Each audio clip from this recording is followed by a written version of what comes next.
যাৰা দিল্লিত সৰকাৰ হলেই বিজেপি আমি আশা কৰিছোঁ যে দিল্লীৰ চৰকাৰখন ভাৰতীয় জনতা পাৰ্টিৰ সপক্ষে যাওক।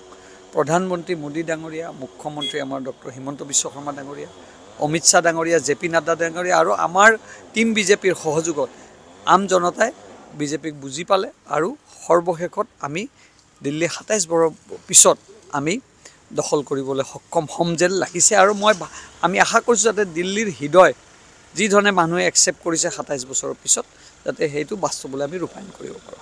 যাৰা দিল্লিত সৰকাৰ হলেই বিজেপি আমি আশা কৰিছোঁ যে দিল্লীৰ চৰকাৰখন ভাৰতীয় জনতা পাৰ্টিৰ সপক্ষে যাওক।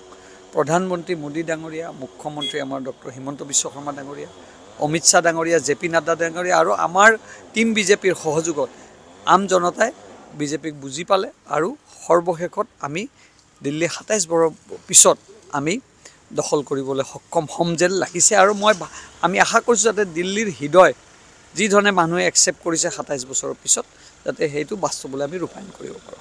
যাৰা দিল্লিত সৰকাৰ হলেই বিজেপি আমি আশা কৰিছোঁ যে দিল্লীৰ চৰকাৰখন ভাৰতীয় জনতা পাৰ্টিৰ সপক্ষে যাওক।